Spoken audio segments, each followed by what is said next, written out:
Hi, making a quick update here. I've been absent for a while, and if you follow my social posts, it was much easier for me to type out what was going on than make videos about it at the time.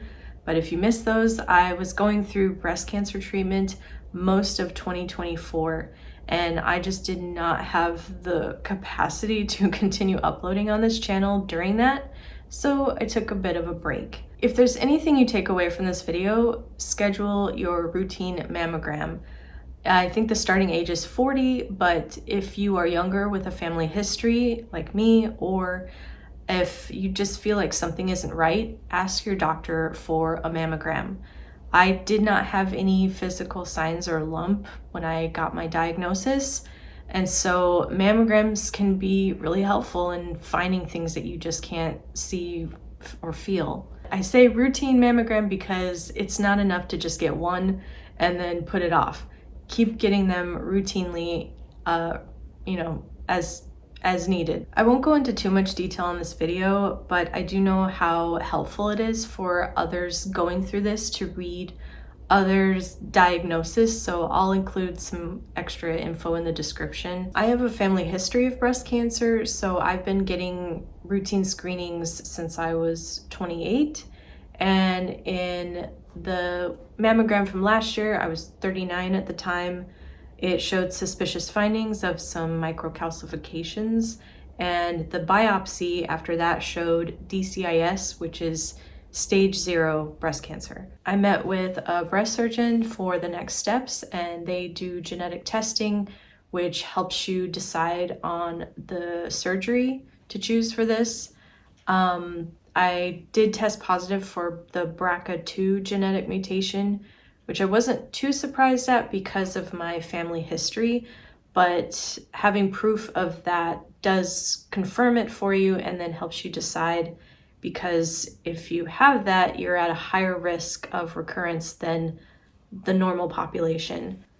I assumed I would be done after surgery, but they can't really guarantee once they get in there might be new things. So for my case, there was, and they found new invasive cells that weren't detected on any other screenings before surgery, so that the new invasive cells bumped me up to stage 1 breast cancer. I then saw an oncologist, and since my age is considered young and I'm BRCA2 positive, chemotherapy was recommended, followed by hormone therapy, since my cancer cells were highly fueled by hormones.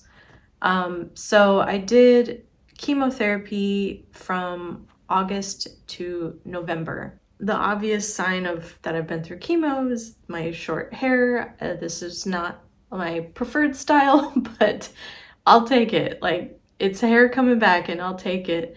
So now that I'm done with that portion of treatment, I'm on to more of the maintenance mode, which is a little bit more passive. It lasts at least 5 years, my treatment of drugs, basically, so daily pills.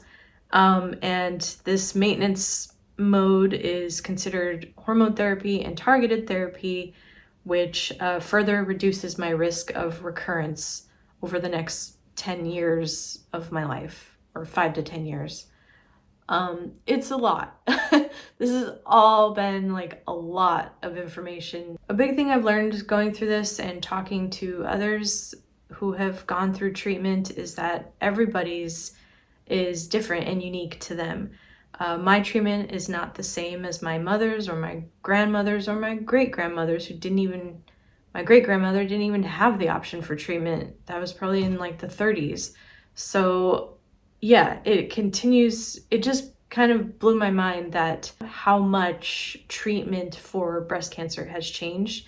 And it gave me a little bit of comfort to know that it continues to improve, more options open up and improve over time. So last year was very challenging. And even though my treatment is technically not over for the next 5 years or so, I finally feel like I can come up for air and have some kind of normalcy again. And even though I still have appointments to go to, still take my dad to his appointments. But in between that, I finally feel like I can have some kind of work life, and I need that too. This space, the sea lemon stuff hasn't changed, but I have changed a little bit, a lot of bit. And I'm trying to find my new normal, as they say. It's hard to explain unless you've been through something similar, but there's no really going back to the way you used to consider normal. It's instead finding your new normal, and that's what I'm kind of figuring out this year. I'm still a creative person and I still like the same things. I just might look a little bit different in the videos coming up. I was really curious to see what my channel would do, or what the algorithm would do being gone for so long, about 10 months or so. And to my surprise, it kind of just plateaued, the views. So there were no like high spikes of views, but also no dips. So it kind of just plateaued, and I'm totally fine with that.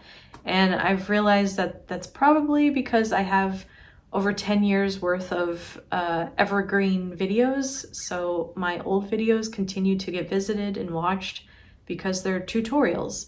And tutorials have kind of become like my bread and butter, and I'm totally fine with that. And in fact, that kind of inspires me to make more tutorials this year. I had a really long break and it was actually beneficial to take a different perspective from being so in this YouTube world of my own channel to then going to more of like a viewer. I've always been a YouTube viewer, but this time I was able to see kind of what you guys see from a new perspective of watching my videos, like an outside perspective. Obviously, I might not be uploading at the same consistency as I used to, just given the circumstances. If anything, I'd like to focus on some projects that are a bit more stress relieving, or like calming kind of craft projects, just given the world I was in of super stress. And I definitely did some stress crafting throughout last year, and I think I'll share some of that, or what I made, in a video or a social post. But yeah, making stuff is definitely stress relieving. So if you have any suggestions on that, or what you guys do, I mean, I do crochet and obviously bookbinding and art, maybe also redoing some of my past tutorials. Some of them are pretty dated, and I have higher quality equipment now. But if there are any that you would really like to see redone, let me know. I'm still taking things day by day, and again, my frequency of uploading might be different, but I'll still be around here. I'll still be doing something. And for those of you who have stuck around and also given me really nice comments, or just shared your experience through your own treatment, thank you very much for sharing that. And also thanks for supporting my channel through Patreon, or giving a super thanks here on YouTube. So I guess I'll see you in the next video. That deep breath was just like, okay, I finally made an update video. I've been kind of like, just this sharing an update has been on my mind, even though I've already shared posts about what's going on. For some reason, just sitting in front of a camera and talking about it is a little bit more daunting than posting about it. So, okay, it's done. And I will see you in the next video. Thanks. Bye.